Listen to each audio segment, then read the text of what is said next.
আচ্ছা কি সবচেয়ে এনজয় করেছেন আজকে? তোমার কোম্পানি আজকে খেয়ে অনেক ভালো লাগছে। আসলে আপনি খুব সুন্দর বানান। ও থ্যাংক ইউ। ভালো লাগছে। মানে আমি তো ভাবছি আপনার এই ভিডিও করে ফরওয়ার্ড করব সবার কাছে। ঈদ মোবারক, ঈদ মোবারক, ঈদ মোবারক। আশা করি সবাই ভালো আছো এবং সুস্থ আছো। আজকে তোমাদের সাথে শেয়ার করছি আমার ঈদের আগের দিন এবং ঈদের দিনের ছোট্ট একটা ব্লগ, কিভাবে আমি রান্না করলাম এবং বাসায় কারা আসলো, কি কি খেলো, তারই ছোট্ট শেয়ার। আশা করি তোমাদের ভালো লাগবে। এখানে আমি চিকেন ডাম্পলিং বানালাম। ঈদের 2 দিন আগে বানিয়ে আমি ফ্রিজ করে রেখেছি যাতে আমি অ্যাপিটাইজার হিসেবে দিতে পারি। আর তৈরি করে রেখেছি মেজবানির যে মশলাটা, সেটা, কারণ এগুলি হুট করে তাড়াহুড়ার মধ্যে পরে করা যায় না, আগে করে রাখলে ভালো। আর ম্যারিনেট করে রেখেছি চিকেন টিক্কা মশলা, তারপরে ম্যারিনেট করে রেখেছি ল্যাম্ব রেজালা, ম্যারিনেট করে রেখেছি চিকেন কষা মশলার সেটা এগুলি।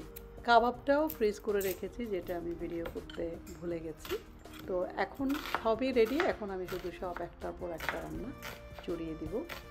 ইফতারের জন্য সাইডে একটু প্রিপারেশন করতে হচ্ছে। এখন প্রায় 7:30 বাজে আমার ভ্যানকুভারে চাঁদ রাতের দিন। তো আশা করি তোমরা পুরো ভিডিওটাই দেখবে এবং আমি শিওর তোমাদের অনেক ভালো লাগবে।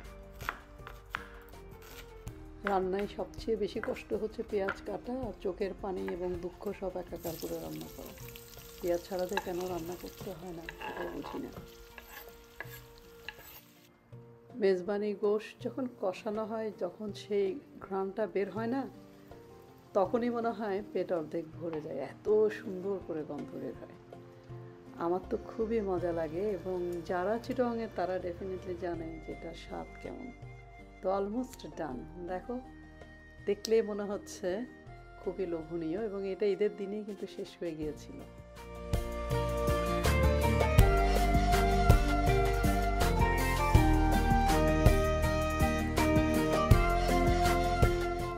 মেজবানির গরুর গোশ হতে হতে আমি চিন্তা করলাম যে চিকেনটাও বেক করে ফেলি, কারণ আমাকে আবার বাখালাবা করতে হবে এবং রেজালাটা রান্না করতে হবে। তো আমাকে অপেক্ষা করে করেই রান্না করাতে বরং একসাথে দুটা করে ফেলি।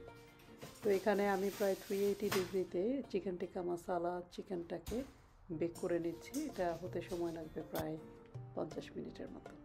তো রেডি হয়ে গেল, অনেক জুসি। এখন আমি এটাকে সুন্দর করে বক্সের মধ্যে করে ফ্রিজ করে রাখবো। ফ্রিজ মানে ডিপে না, জাস্ট ফ্রিজে রেখে দেবো, কালকে ইনশাল্লাহ সার্ভ করা হবে।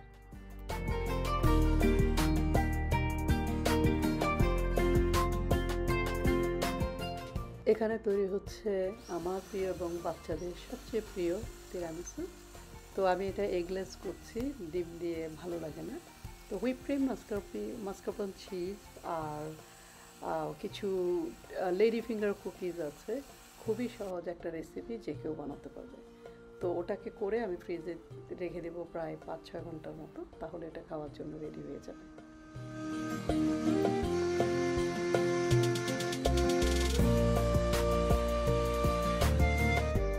তিরামিসু সবসময় কিনে খেতেই অভ্যস্ত ছিলাম। এটা যে বানিয়ে খাওয়া যাবে এবং এত ঝামেলাহীন আমি জানতাম না। তো আমার ছোটো বোন এপিআই কয়েক বছর আগে বলেছিল, আমাদের একটা ফোনে কথা হচ্ছিল, তখন বললো আপু আমি তিরামিসু বানাচ্ছি।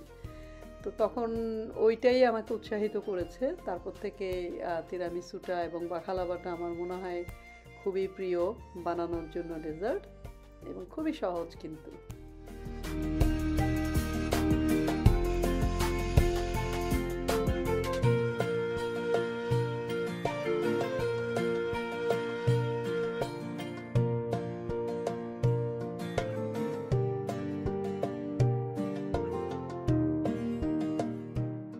গোটগুলিকে আমি আগে আদা রসুন আর দই দিয়ে মাখিয়ে রেখেছিলাম। এটাকে আমি বানাচ্ছি যে মশলা রেজালা, একটু কষিয়ে। আমার বাসায় একদম সাদা সাদা রান্না কেউই পছন্দ করে না, আর মেহমান আসলে একটু ঝাল ঝাল খেতে চাবে।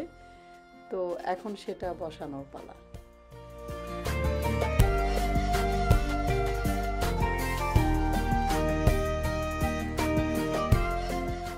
বাখালাবার হাফ লেয়ার দিয়ে এখন আমি ওয়ালনাট গুঁড়া করে রেখেছিলাম, ওয়ালনাট গুঁড়ার সাথে একটু সিনামন গুঁড়া দিয়ে ছড়িয়ে দিচ্ছি। এরপর আবার বাকি লেয়ারটা তৈরি করতে হবে।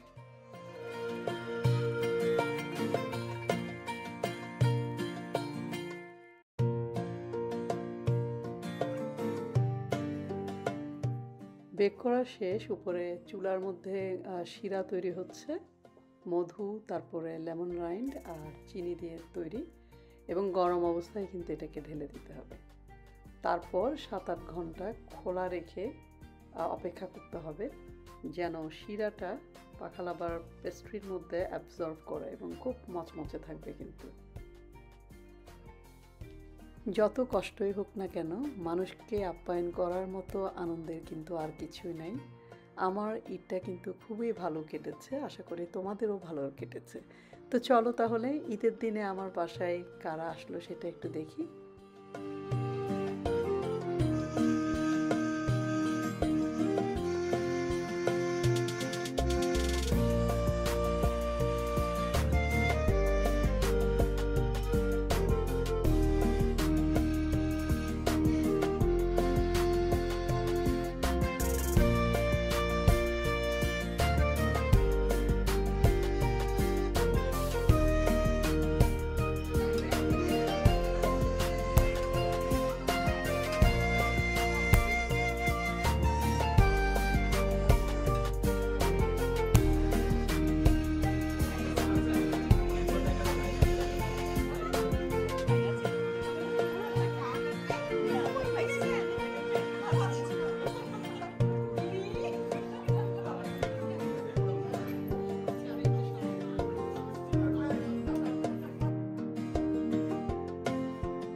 কেমন হয়েছে?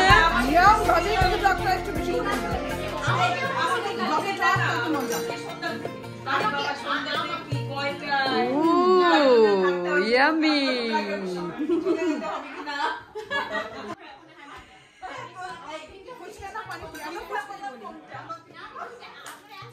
Oh my goodness.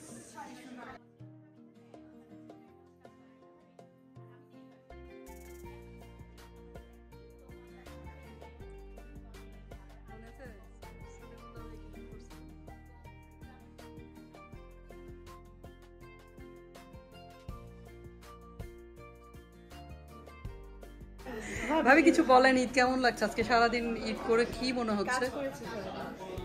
ভালো একটা কি সুন্দর লাগে এটা পসিবল কাজ করেছে। তারপর বাসায় এসে সেজে গুজে চাচার বাড়ি হয়ে ভাবিকে দেখতে চলে আসছি। আচ্ছা, সাজু তো ভালোই লাগছে, দেখে মনেই হচ্ছে না কাজ করেছে। তাড়াহুড়া করে। যাক, আপনার ঈদ মোবারক। আর তুমি, তোমার বাসায় আজকে অনেক মেহমান এসেছে? আমার খুবই ভালো লেগেছে ঈদ, বিকজ আমার ডেজ অফ। আমি অনেক রান্না করেছি, সকালবেলা উঠে রান্না করি নাই, সব ডেকোরেশন করেছি, ডেকোরেট করেছি। আচ্ছা, ডেকোরেট। আচ্ছা, তারপর হচ্ছে গিয়ে আমি নিজেকে প্রিপেয়ার করেছি। তারপরে আমি মানুষের বাসায় ঘুরতে গিয়েছি, আর মনে হচ্ছে একটা এন্ডে আমাকে শারমিনের বাসায় আসতে হবে। আচ্ছা, so I have to B here because I love Sharmin ভাবি। আচ্ছা, এখন আবার ইংলিশ বলা হচ্ছে। আচ্ছা,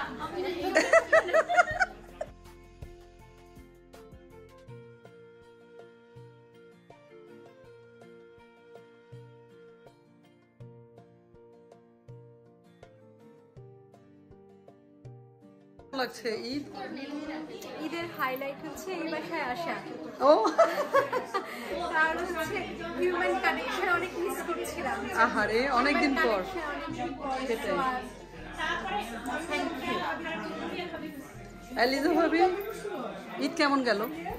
আমরা তো ঈদের শেষ, অলমোস্ট শেষ, খাওয়া দাওয়া শেষ। ও করলাম তো, ঠিক আছে আমি এখনই পোস্ট দিচ্ছি। আমি আসলে সারাদিন কিছু করি নাই, ভাবলাম এক সেকেন্ড একটু চান্স নেই। এই মাসুল ভাই, আপনার ঈদ কেমন লাগলো? হ্যাঁ খুব ভালো লাগলো। খুব ভালো, খাবারও ভালো, সবই আচ্ছা, ভালো। কি সবচেয়ে এনজয় করেছেন আজকে? তোমার কোম্পানি। আল্লাহ দুষ্টামি। সালমা বলো, তোমার ঈদ কেমন লেগেছে? ভ্যানকুভারের ঈদের সাথে বাংলাদেশের ঈদের তুলনা করলে কি বলবা? চলে আসো। হ্যাঁ অনেক বেশি তফাৎ না, ওখানে তো মজাটা আরো বেশি হয়। অনেক মজা না, ওই জিনিসটা তো পাই না। সেটাই, সেই। আর আতিক ভাই, আতিক ভাই আমার ভিডিও দেখে একটা করে লাইক দেয় চুপি চুপি। আপনি আজকে যেটা খাওয়ালেন, আমি জানতে চাচ্ছি কোনটা আপনার সেই ভিডিও থেকে বানিয়েছেন আর কি। ও ভাই, মেজবানির গোশ যেটা, ওটা কাঁচা কাবাব আর চায়না গ্রাসের যে পুডিংটা, এগুলি সব আমার ভিডিওতে। ভিডিওতে ও বাখালাবা লাগতো, বাখালাবা আজকে খেয়ে অনেক ভালো লাগছে। আসলে আপনি খুব সুন্দর বানান। ও থ্যাংক ইউ। ভালো লাগছে। মানে এসে আমি তো ভাবছি আপনার এই ভিডিও করে ফরওয়ার্ড করব সবার কাছে। থ্যাংক ইউ ভাই। করতে পারবেন? হ্যাঁ ভাবি, আপনার কি মনে হচ্ছে, আপনি কি আতিক ভাইয়ের সাথে পোজ দিয়ে ছবি তুলবেন আজকে? না, সেভাবে ভিডিও করা হয় না ঈদের জন্য। যাদেরকে দেখেছো তারা সবাই খুবই ক্লোজ। ম্যারিনের 30 বছর ধরেই আমাদের পরিচয়। এখন আমি আবারও পরিষ্কার করে একটু দম নিলাম, প্রায় রাত 2:30টার মতো হয়ে গেছে। ঈদ মুবারক, আসসালামু আলাইকুম। এখন আমাদের ঈদের দিন, রাত প্রায় 2:30। সকাল থেকে গত 2 দিন ধরে আমি খালি রান্না করা, ক্লিন করা, গুছানো আর মেহমানদারি। 6টা থেকে সব গেস্টগুলো আসছে, আমি একটু লেট ছিলাম, তো একজন ভাবি যথেষ্ট হেল্প করেছে। মোটামুটি সবাই এসেছে অনেক দিন পর, কিন্তু আমার মেজো ছেলে নাই, খুব মিস করেছি। বড় ছেলে কাজে ছিল, ওর সাথে খুব বেশিক্ষণ ইন্টারাকশন হয় নাই, কিন্তু সব ফ্রেন্ডরা এসেছে, তাদের ওয়াইফরা এসেছে, বাচ্চারা এসেছে। যতদূর পেরেছি চেষ্টা করেছি খুশি রাখতে, কিন্তু সব খাবার দেওয়া হয় নাই। তোমাদের কার ঈদ কেমন হয়েছে জানাতে ভুলো না। সবাই অনেক ভালো থেকো, অনেক অনেক শুভেচ্ছা সবাইকে। আল্লাহ হাফেজ।